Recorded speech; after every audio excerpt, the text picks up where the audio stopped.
Monsieur le ministre de l'Assainissement urbain, du Développement local et de l'Entretien routier, très chers collègues, Monsieur le directeur de cabinet, Mesdames et Messieurs les journalistes et chers représentants des médias, avant toute chose, je voudrais, au début de notre quinzaine de ce jour, remercier mon collègue le ministre Juste Désiré Mondélé, qui va inaugurer avec nous aujourd'hui une phase nouvelle de nos échanges.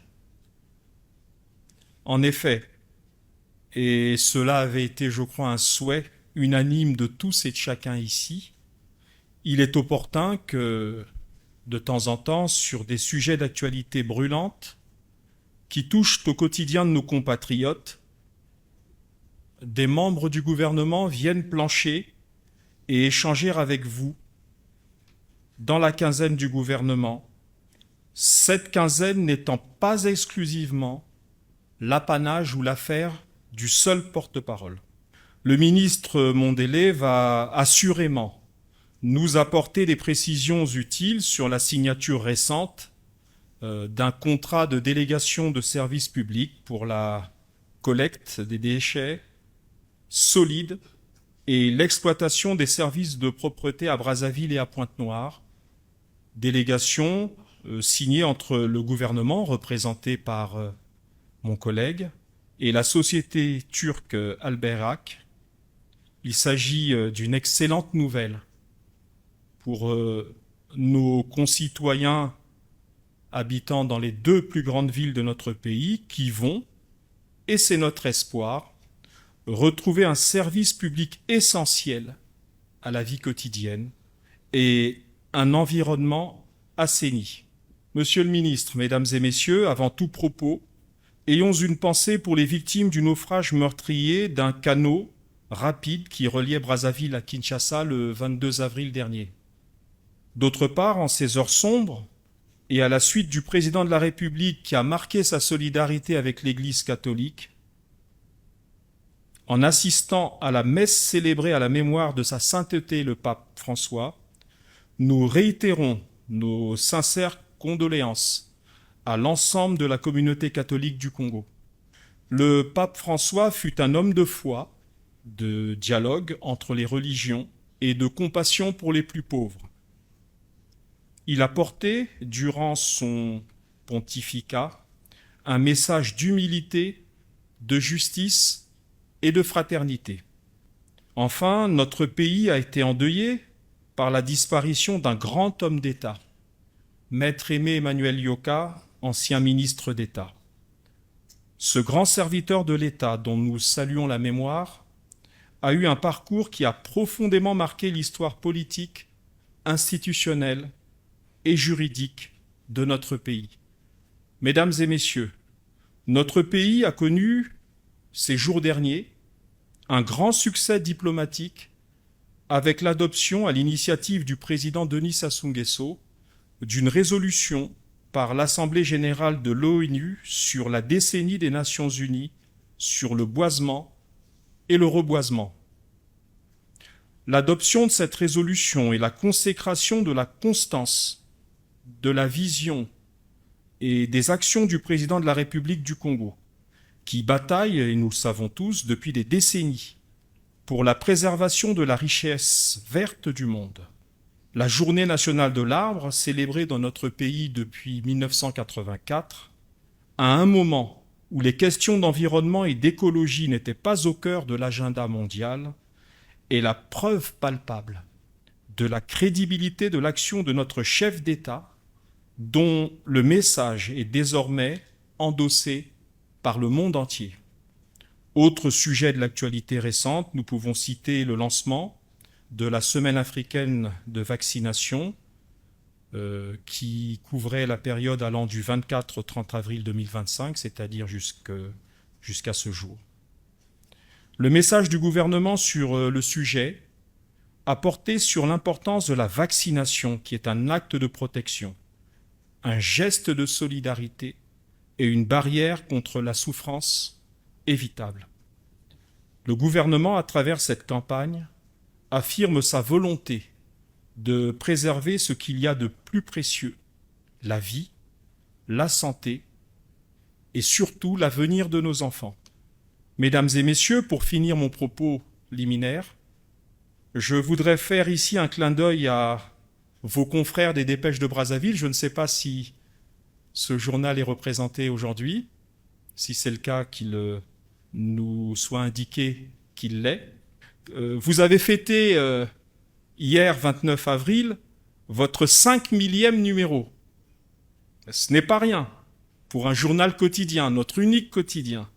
Malgré les difficultés globales, nous suivons les choses de loin, de notre presse nationale et vos difficultés propres, et malgré les défis que vous avez à relever, vous restez, avec la semaine africaine d'ailleurs, un organe de référence qui prône le sérieux dans l'information et dans l'approche journalistique la plus rigoureuse. Et donc je voulais, au nom du gouvernement, du ministère des Médias que je représente, et je crois au nom de tous vos confrères, je voudrais vous souhaiter un joyeux anniversaire. Merci, mesdames et messieurs, pour votre aimable attention. Alors, Monsieur le ministre, je vais commencer par là parce que c'est ce qui colle à l'actualité. Vous avez vous-même appris la prévarication qui a cours, enfin, entre guillemets, au Trésor public, et certains cadres ont été interpellés. Il y en a un qui est à l'étranger.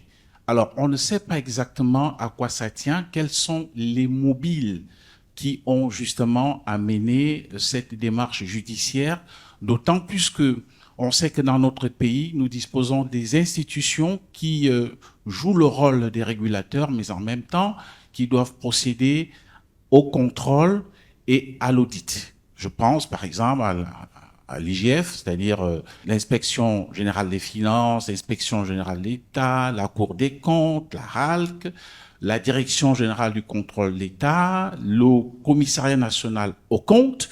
Alors, je ne sais pas, est-ce qu'il y a eu une enquête qui a été menée par ces organes habilités et qui détiennent aussi une expertise avérée afin que le dossier échoue au niveau du parquet, auquel cas on le confie, n'est-ce pas, à la police. Est-ce qu'on peut un peu, sans justement percer le mystère du secret d'instruction, qu'est-ce qui est réellement reproché à ces cadres? Parce qu'un jour pair, on met la main sur une dame, et un jour impair, elle est extraite des griffes de la police. Qu'est-ce qui se passe réellement? Et je vais vraiment être gourmand puisqu'on a l'occasion d'avoir avec nous le ministre de l'Assainissement. Je voudrais justement savoir, monsieur le ministre, vous avez signé cet important contrat avec la société turque Al-Barak, une très bonne chose parce que ça va contribuer à l'assainissement de nos principales villes, mais je voudrais savoir pourquoi est-ce que vous avez opté, dans une situation de rareté de ressources, à ce qu'on appelle un contrat de gré à gré, alors que ce genre de contrat qui porte quand même sur plusieurs milliards de francs CFA aurait dû faire l'objet d'un appel d'offres. Et vous le savez aussi très bien que nous avons des structures dans notre pays, lorsque le contrat va au-delà de 500 millions de francs CFA, il faudrait que ce soit enregistré à ce niveau. Qu'est-ce qui s'est réellement passé lorsqu'on sait aussi que cette société était en face à Kinshasa et que le contrat a été résilié entre l'autorité de la ville de Kinshasa et cette société qui semblait être très chère et qui utilisait également même le matériel de la ville de Kinshasa pour opérer. Enfin, c'est ce que nous avons dû avoir comme information auprès de nos frères de la rive gauche. Comment est-ce qu'on en est arrivé là? Est-ce qu'il n'y a pas une expertise locale qui peut franchement faire ce travail afin non seulement d'éviter ce qu'on appelle l'érosion des devises, parce que ces gens vont rapatrier leurs bénéfices. Donc voilà, monsieur le ministre, les quelques questions, peut-être que je pouvais en avoir plusieurs, mais comme on a des confrères qui brûlent d'impatience, je m'arrête là. Sur la première question concernant l'affaire évoquée par Alphonse Ndongo, j'aimerais dire ceci. D'abord, faire mienne les conclusions du ministre sur le fait que cette affaire relève des services compétents. Si affaire il y a. Les services compétents, c'est les services de justice, qui sont de deux types.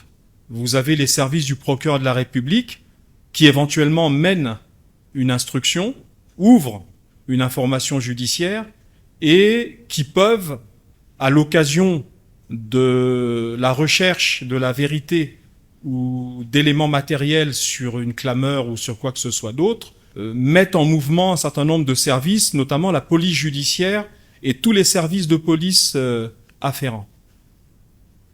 Ce travail, s'il est fait, ne peut pas appeler de commentaires de la part de l'exécutif. On n'a rien à dire là-dessus. Sinon, on est, excusez-moi l'expression, dans un chamboulement de l'état de droit où l'exécutif serait mis à contribution là où ce sont les services compétents qui ont la main. Ils ont d'autant plus la main, cher Alphonse Ndongo, que on a tous vu, vous comme nous les gouvernants, les membres du gouvernement comme vous, fleurir sur les réseaux sociaux des documents, vrais, faux, nous n'en savons rien, des mandats d'arrêt, et aujourd'hui on dit qu'ils ont été retirés, nous n'en savons rien. Laissons les services compétents communiquer le moment venu, si tel est leur désir. Monsieur le ministre de la Communication et des Médias, cher Thierry, je voudrais, avant de commencer, te remercier pour cet espace et le privilège que j'ai d'être le primus, celui-là qui va donc inaugurer, s'il faut le dire ainsi, à tes côtés, cette quinzaine du gouvernement, qui est une belle plateforme de communication du gouvernement, qui par ailleurs est très bien suivie. Alors, la première question, qui est fondamentale en effet, vous avez commencé par saluer donc cet accord, vous avez posé la question sur le type de passation de marché public. Vous avez en effet rappelé qu'au-delà d'un certain seuil, pour des raisons de transparence, pour des raisons aussi pratiques de concurrence, qu'il valait mieux passer certainement par un appel d'offres. Pourquoi un gré à gré? Alors, je tiens à souligner que la politique, la loi de passation des marchés publics en République du Congo, qui est aussi la même quasiment au niveau de la sous-région et même au niveau international, nous avons deux options. Il y a les conditions qui exigent un appel d'offres national ou international, et il y a des conditions qui exigent en réalité un gré à gré. Grosso modo, la règle, c'est l'appel d'offres, mais l'exception, c'est le gré à gré. Et à quel moment il y a l'exception? Il y a l'exception quand il y a urgence, quand il y a impérieuse urgence. Et nous pensions que nous étions dans une situation d'urgence, d'impérieuse urgence sanitaire, puisque on a vu dans nos rues des tas d'immondices qui commençaient à joncher nos villes, les deux villes principales, avec des risques d'épidémie. Vous-même, d'ailleurs, nos amis de la presse, vous n'avez pas hésité à en parler. Et vous parlez aussi d'appel d'offres. Je ne dis pas qu'il y a eu d'appel d'offres, mais je dirais qu'il y a eu consultation. Puisqu'il y a eu publicité. Publicité, est-ce que publicité de la part du gouvernement, mais publicité de la part de la presse et de l'opinion publique. Il y a quand même eu 7 mois de négociations avec la société Al Bayrak. Et pendant 7 mois, pensez-vous bien qu'il y a eu d'autres sociétés avec qui on a eu des discussions, des échanges sur non seulement les détails techniques, ce qu'on appellerait en cas d'appel d'offres de cahier des charges, et gré à gré, chez les latins, c'est grétum. C'est quasiment se mettre d'accord sur un certain nombre de détails, sachant que l'appel d'offres, qui est un concours, est une démarche de sélection, mais en réalité un peu unilatérale. C'est vrai, ça garantit la concurrence. Mais est-ce qu'ici, il s'agissait de la concurrence ou il s'agissait de trouver un partenaire solide, un partenaire de renommée internationale, un partenaire capable de commencer le travail? C'est ce qu'on a fait. La deuxième question, qui je peux résumer un triptyque: souveraineté, patriotisme, nationalisme. Je suis d'accord avec vous. Vous avez posé la question sur le contenu local, en réalité, en se demandant pourquoi, à la place d'Al Bayrak, c'est pas la société d'Alphonse Ndongo, pignon sur rue, et qui pourrait, en tant que patriote, embaucher les Congolais et faire le travail. Je tiens à rappeler que la société Al Bayrak est une société de droit congolais, est une société qui ne vient pas avec un affrètement de navires, donc un débarquement du personnel qui viendrait de Turquie. Environ 1000 travailleurs, sinon 1500 en ce qui concerne les emplois directs, ce sont des Congolais qui vont travailler. Et le top management, j'insiste, et nous avons insisté avec le partenaire, sera aussi animé par les Congolais. Donc, en réalité, la chaîne de valeur, parce que nous parlons de l'assainissement, et ne réduisons pas l'assainissement à un concept simple de collecte des déchets. C'est un tout, c'est vaste. Et dans cette chaîne d'assainissement, il y a aussi la valorisation. Et nous espérons avoir les sociétés congolaises. On va peut-être pas passer par les appels d'offres, sinon faire des appels à concours. Non, nous espérons avoir plusieurs sociétés locales qui vont se rapprocher de nous pour discuter, pour voir dans quelle mesure, en ce qui concerne la chaîne de valorisation, cette fameuse économie circulaire, comment intégrer les sociétés congolaises. Alors la troisième question, qui est la dernière, cette inquiétude de vouloir une chose et son contraire. C'est-à-dire que on a eu une période où il y a eu des tas d'immondices, mais à juste titre. La patience est déchaînée, à juste titre. Des questionnements sur comment faire, puisque la société, la précédente, venait donc de voir son contrat s'arrêter. Et aussi, il y a eu une grève. Il y a une grève des travailleurs. C'est aussi l'occasion, je profite de l'occasion, cher Thierry, pour dire aussi, lancer un appel pour la responsabilité des travailleurs. Souvent, c'est une ou deux personnes qui prennent en otage toute une équipe sans en mesurer les conséquences. Parce qu'en réalité, d'où est venu cet amas, ce tonnage des déchets dans les villes de Brazzaville et de Pointe-Noire? C'est parti d'un conflit interne d'une société privée. Et c'est ce conflit interminable, 1 mois, 2 mois, qui en réalité a quasiment conduit la société, qui était déjà en situation de contrat précaire, quasiment à la banqueroute. Et on s'étonne, mais il est important de dire que le droit du travail doit être respecté.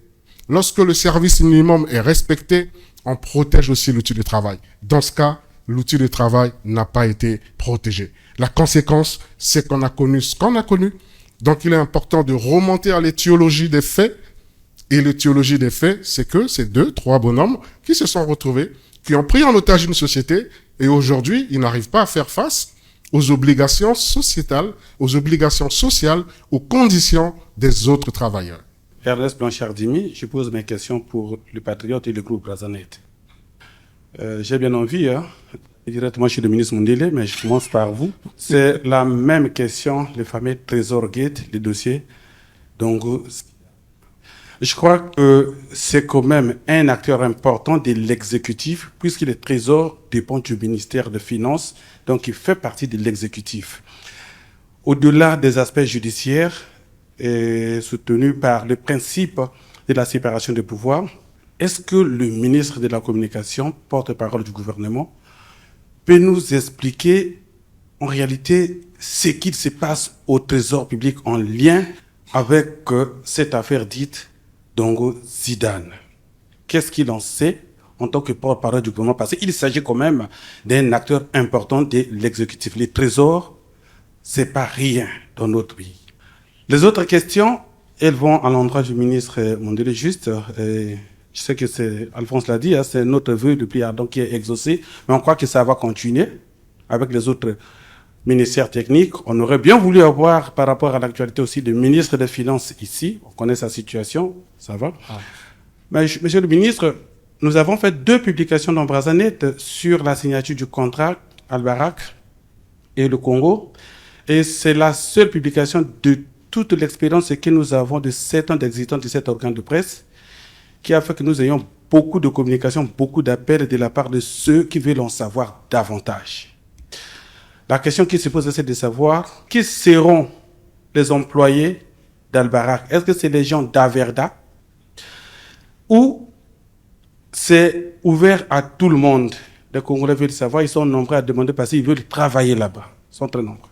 La deuxième question qui vous concerne, c'est de savoir quels sont les éléments qui vous ont obligé, du point de vue technique, à préférer Albarak et après la rupture du contrat ou la fin du contrat avec Averda, qu'est-ce qui change de ce qui a été avec Albarak et avec Averda et de ce qui arrive avec Albarak? La différence est où? Vous reposez sous une autre forme les questions qu'Alphonse a posées tout à l'heure. Et je vous réitère exactement le même type de réponse. Il n'appartient pas, je dis bien, il n'appartient pas au gouvernement de porter à ce stade une appréciation sur les éléments matériels qui ont pu amener le procureur de la République à instrumenter dans le dossier, c'est-à-dire à poser des actes. Il ne nous appartient pas à ce stade de le faire, et celui qui est habilité à le faire, c'est le procureur de la République. Quand il l'estimera nécessaire, s'il l'estime nécessaire, il communiquera. Le gouvernement n'est pas habilité à communiquer sur ce fait. Et j'aimerais, chers frères, vous dire ceci, vous confondez, si je peux me permettre, l'exécutif et l'administration placée sous la tutelle de l'exécutif. Le Trésor n'est pas dans l'exécutif, il est une administration de l'exécutif au service de l'exécutif, mais n'est pas dans l'exécutif. L'exécutif, c'est le gouvernement piloté par le Premier ministre sous l'autorité du président de la République qui est lui-même le chef de l'exécutif, en tant que chef de l'État. Donc, il ne s'agit pas, à ce stade, de quelque chose, quand on confond avec l'exécutif, qui voudrait que les membres du gouvernement soient au fait de tout ce qui se passe ou qui s'est passé et qui justifie la procédure. Nous sommes comme vous. Nous demandons de la sérénité.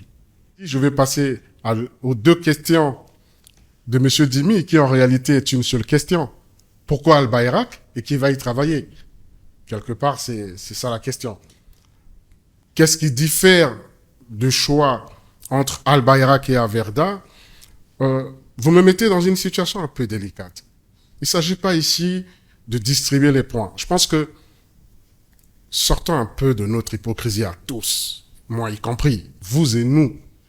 Lorsqu'Averda travaillait ici, Averda n'a pas bénéficié que des bons points de notre part à tous. Comme par hasard, tout le monde réclame Averda. Comme quoi, Averda est décédé, vive Averda. Nous y sommes presque. Non, sortons un peu de ce type de démarche et soyons pratico-pratiques. N'oublions pas ce qui s'est passé. Nous avons, et c'est l'occasion d'ailleurs de saluer la force publique, de saluer toutes les entreprises locales, toutes les petites mains qui ont contribué à ce que on n'arrive pas à la peste, permettez-moi l'expression, qu'on n'arrive pas à des épidémies dans les villes. Et oui, quelle est la différence? En réalité, ils vont faire le même métier. Je vais vous rappeler que Averda, c'est 15 ans de contrat. N'avions-nous pas le droit à la fin de ces contrats-là de changer de partenariat? Nous avons négocié la formule de contrat. À Verda, nous étions sur un forfait, sur ces prestations. Ça voudrait dire quoi? Ça voudrait dire que quelle que soit la production des déchets solides, liquides, entre les deux capitales, le coût n'allait pas changer. Le coût était invariable. Nous avons trouvé maintenant une variable. La variable, c'est que maintenant, nous ne sommes plus au forfait. Nous passons au tonnage avec donc les méthodes de pont bascule pour que les deux municipalités arrivent à quantifier les déchets et que la facturation soit faite réellement sur la production des déchets. La première différence. La seconde différence, c'est que nous sommes en train de faire une migration. Il y a le directeur général d'assainissement qui est là, qui est lui-même entrepreneur en ce qui concerne les services d'assainissement. Oui, j'aimerais bien avoir les entrepreneurs et nous lançons un appel à voir les entrepreneurs qui ne vont pas aller acheter les déchets. Parce que Al-Bayrak pourrait aussi vendre les déchets. Parce que c'est une matière première, c'est un intrant. On fait beaucoup de choses avec les déchets aujourd'hui, en ce qui concerne la valorisation de ces déchets. Mais nous avons réservé ce pan entier à l'économie circulaire et nous souhaitons très vite, parallèlement au contrat avec la société Al-Bayrak, d'avoir des contrats, pas un seul, des contrats de valorisation. Or dur, c'est or qui est dur. C'est de l'or qui est dur. Il faut transformer cet or-là. Ensuite, qui va travailler Al Bayrak? C'est une société privée. C'est pas une société publique. Donc, qui obéit à des procédures de recrutement. Averda a eu à former pendant 15 ans, au niveau de Brazzaville, environ 1200 Congolais et autour de 900 à Pointe-Noire. Donc, il y a une expertise, mais qu'ils postulent. Pour nous, ils sont prioritaires parce qu'ils ont l'expertise. Mais à côté d'Averda, des anciens d'Averda, mais il y a aussi, oui, Monsieur Dimi, au niveau du site de notre ministère, nous sommes inondés des demandes. Par contre, nous n'avons aucune influence particulière pour demander à l'entreprise privée de les embaucher. Par contre, oui, nous n'accepterons pas, comme je vous ai dit, que des navires soient affrétés, que des avions soient affrétés avec du personnel qui viennent d'ailleurs, que ce soit des pays africains ou autres, pour venir faire le job. Ça, non. Nous voulons aussi renforcer l'expertise locale. Le dernier point sur la différence des contrats, c'est la durée. Nous sommes sur un contrat quinquennal de 5 ans, renouvelable, avec une évaluation à mi-parcours, ce qui n'était pas le cas. Je suis Gabrielle Mabiala, Tcheleka Media. Monsieur le ministre, toutes les routes des Brazzaville sont en état de dégradation. Cela fait déjà plus de 100 jours après la création du nouveau ministère que vous êtes à la tête. Malgré la tenue d'un forum dédié à l'assainissement, une question persiste. Que fait concrètement le gouvernement pour l'entretien des routes? Et une autre question, monsieur le ministre, pouvez-vous nous dire comment comptez-vous concrètement favoriser le développement local et la décentralisation alors même que vous semblez concentrer toutes les fonctions? C'est vous qui lancez les travaux, qui les contrôlez, qui donnez les instructions, mais alors quel est le rôle des maires des communes de Brazzaville, de Pointe-Noire, de Kintelé, pour ne citer que celle-là? Et l'autre question, monsieur le ministre, la troisième et la dernière question, quelques cimetières situés dans la zone nord du pays sont en proie à des herbes et il y a des populations qui déclarent qu'il y a des serpents là-dedans. Dans le cadre de l'assainissement, que comptez-vous faire, monsieur le ministre? Sur la corrélation entre le gouvernement et les collectivités locales, vous savez, nous n'inventons pas le fil à couper le beurre. En réalité, les ministères des villes existent et nous créons les cadres. Nous ne faisons pas les travaux, comme vous dites. Prenons que la classification des routes au niveau de notre pays. Et c'est la même classification au niveau international. Et pour prendre l'exemple de la France. Les routes sont classifiées, stratifiées. Vous avez les routes nationales, vous avez les autoroutes, vous avez les routes nationales, vous avez les routes départementales, vous avez les routes communales. La question, qui a la charge des routes, des autoroutes et qui a la charge des routes nationales? Je prends chez les autres, je prends pas chez nous. Parce que souvent, c'est chez les autres qu'on puise et qu'on pense que le modèle est le bon et le vrai. Qui a la charge des routes départementales? C'est le département. Qui a la charge des routes communales? C'est la commune. Mais qui a la charge des routes rurales? On peut prendre l'exemple de l'école. On prend aussi, on juxtapose, on prend l'exemple en France et en Navarre. Qui a la charge de l'éducation de l'université? Qui a la charge des lycées? Vous allez voir que à un niveau donné, c'est l'État, à un autre niveau, c'est le département et la commune. Ça s'appelle la coexistence, la corrélation entre la décentralisation et la déconcentration. Vous savez, la décentralisation ne peut pas exister et fonctionner sans qu'il y ait une déconcentration solide. Je vais paraphraser le président François Mitterrand qui disait que la concentration a aidé à consolider la citoyenneté, l'État en France. Et la décentralisation aide à la garder unie. Donc, en gros, ce sont deux structures qui cohabitent. Pour preuve, c'est le préfet de la République, le préfet de République qui fait le contrôle de légalité des actes des conseils départementaux et municipaux.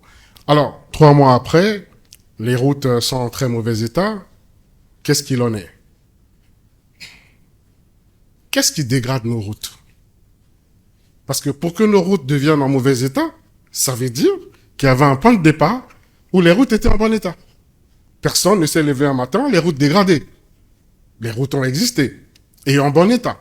Donc, il y a eu une dégradation des routes. Qu'est-ce qui a dégradé nos routes? Il y a 2 phénomènes. Il y a le phénomène climatique, mais il y a aussi des phénomènes anthropiques, c'est-à-dire la main de l'homme, quelque part. Lorsque les bassins versants sont occupés par des citoyens qui empêchent à ce que les eaux ruissellent et circulent librement, ces eaux se retrouvent où? Mais se retrouvent sur les chaussées. Et lorsque sur ces chaussées, vous avez de l'eau qui stagne, quelle est la conséquence? C'est la dégradation des routes. Après, reblotte, on peut enlever toute la couche, refaire des revêtements. Ça va être une question de temps. Donc, alors, l'approche qu'on a, c'est vrai qu'il y a l'urgence, mais on voudrait aussi avoir une nouvelle approche doctrinale. Je m'explique. La plupart des routes qui sont dégradées aujourd'hui sont des routes bitumées. Comme on dit chez nous, goudronnées.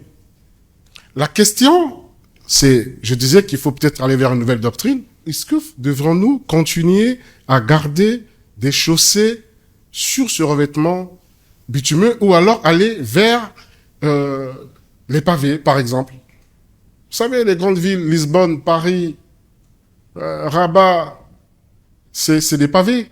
Ça fonctionne bien. Pointe-Noire, qui est ma ville, le centre-ville de Pointe-Noire, ce fut des pavés.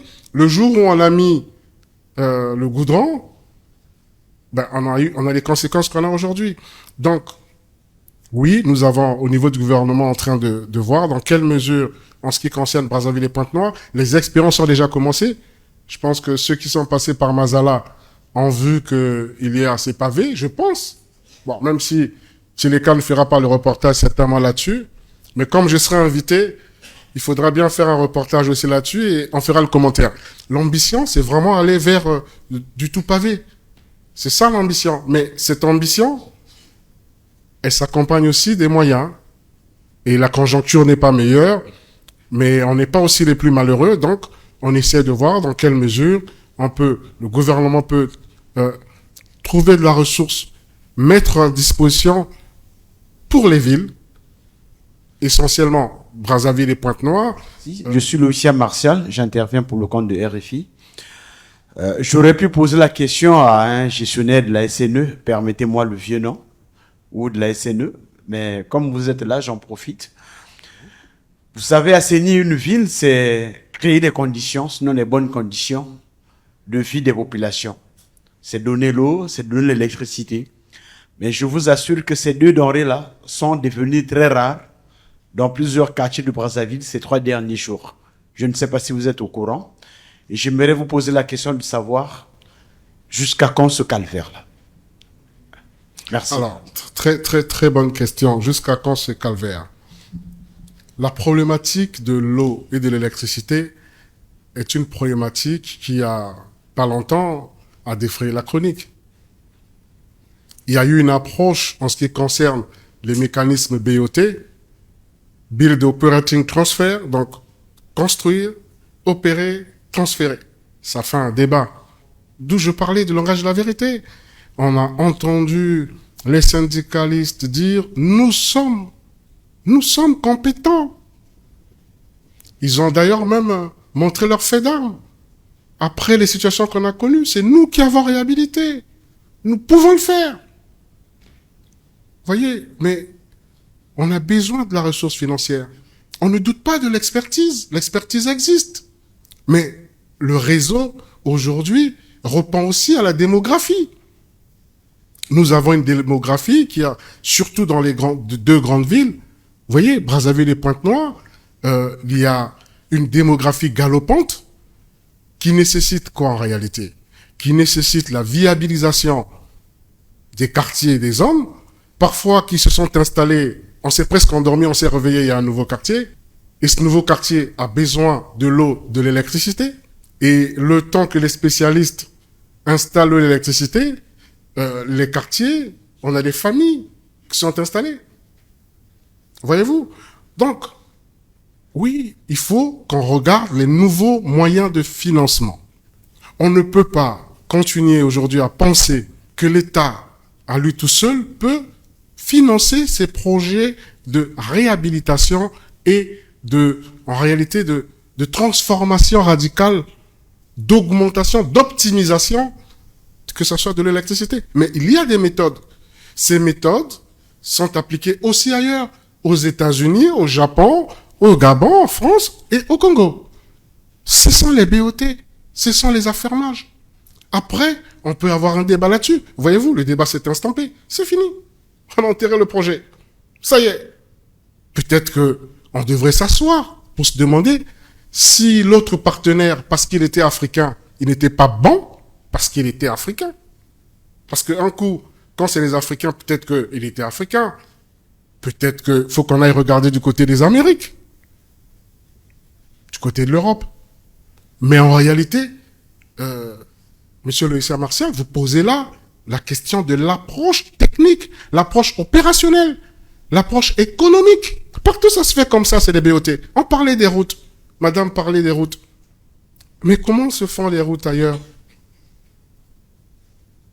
Ce sont des entreprises qui viennent, qui négocient ou avec l'État ou avec la collectivité, qui dit, moi j'ai des moyens, je vais aménager la route au départ du boulevard Alfred Raoul jusqu'à la sortie de Kintélé. Ça fait 15 kilomètres, mais s'il vous plaît, à l'entrée de Kintélé, il faut que je mette un péage parce que moi, il faut que je gagne un peu d'argent et en 25 ans, l'ouvrage va vous revenir. Si on le fait à Brazzaville, vous allez fabriquer ma guillotine, bien sûr. Alors que ailleurs, c'est ce qui se passe. Nous payons même. Allez à Abidjan. Vous quittez l'aéroport, vous entrez à Abidjan, vous payez, vous continuez. Et quand vous rentrez à Abidjan, vous venez à Brazzaville, c'est oh là là, il n'y a pas de nid de poule. Mais qu'est-ce que c'est beau. Qu'est-ce que je suis passé, c'était bien à Paris. Ah, qu'est-ce que c'était bien. Mais les mêmes expériences qui se font ailleurs, lorsqu'on essaie de le faire chez nous, il y a un problème d'approche doctrinale, il y a un problème sociologique, il y a un problème culturel, il y a peut-être aussi un problème politique. Albert Niazopota, la semaine africaine. Je voulais dire, Monsieur le ministre, on vous entend bien, c'est clair et net, mais quelle est l'ambition de temps que vous vous donnez ou que vous nous donnez pour que tout cela donc change? C'est-à-dire, en combien de temps nous aurons de meilleures routes, nous aurons une bonne voirie, nous aurons, voilà. Je vous ai bien compris et je vais vous répondre. Je vous réponds, en combien de temps tout cela devrait être fait? Il y a urgence très vite. Ça devrait être fait très vite parce que nous sommes dans les urgences. Mais ça devrait être fait aussi avec les citoyens. Je suis Jean-Eudes Ganga, je représente le site internet groupecongomedia.com. Je voudrais savoir ce que vous faites en tant que ministre en charge de la qualité de l'eau, puisque vous êtes à l'assainissement. Ce que vous faites pour le contrôle des forages. Parce qu'on a des populations qui boivent l'eau des forages. Est-ce que c'est une eau recommandée comme eau de boisson, l'eau du forage, ou bien elle doit nécessairement subir un traitement par des méthodes qui sont connues, conventionnelles, avant d'être consommée en tant que eau de boisson?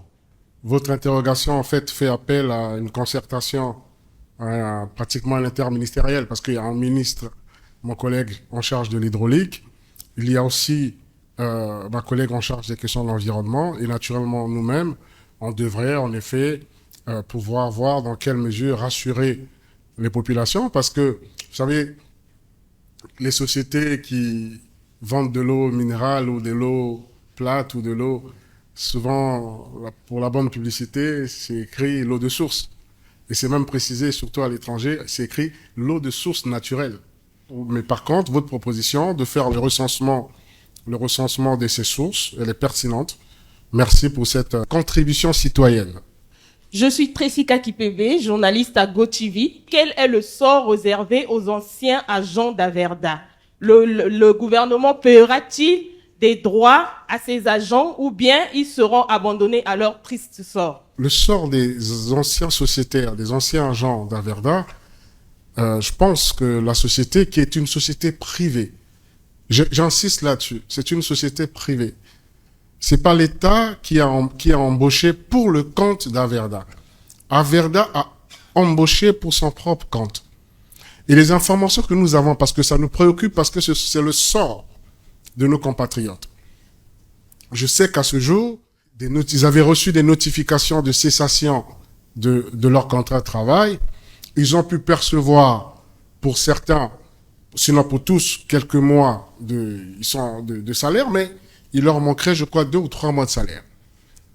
Mais ça devrait être résolu puisque la société Averda, qui n'a pas encore bénéficié du solde de tout compte avec l'État, devrait aussi, et nous allons y veiller, solder aussi son compte auprès donc de ces anciens travailleurs. Par contre, je l'ai déjà dit ici, ils sont libres de postuler, pas seulement à El Bayrak, même ailleurs. Mais nous espérons qu'ils viendront nombreux postuler à El Bayrak parce que leur CV va parler pour eux. Je suis Clavis Kiba, je représente le média en ligne journal Event. Monsieur le ministre, on a parlé des comptes performance d'Averda, mais j'ai envie de dire que le gouvernement congolais également a contribué parce que le gouvernement n'honorait pas ses engagements de financer.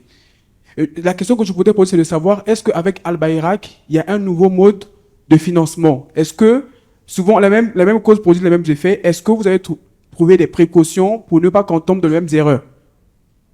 Bon, c'est une bonne question. Mais je vais vous renvoyer dans la loi de finances. Dans la loi de finances 2025 a prévu des niches en ce qui concerne le financement de l'assainissement. Il y a la taxe sur les emballages non renouvelables. Il y a la taxe sur les loyers, les maisons, donc nos maisons en location. Il y a donc pas mal de taxes que vous allez retrouver dans la loi des finances. Maintenant, je partage pas votre assertion en disant que c'est le gouvernement, c'est le gouvernement. Non, je pense que il y a une conjoncture qui est connue, qui était connue et qui par ailleurs est connue. Et le gouvernement a fait beaucoup d'efforts face à cette conjoncture pour en réalité ne pas déséquilibrer la société. Vous allez refaire vos enquêtes et vous posez la question à quand remonte en réalité la crise des déchets d'Averda. Mais c'est à partir du mouvement social. Tout part de là.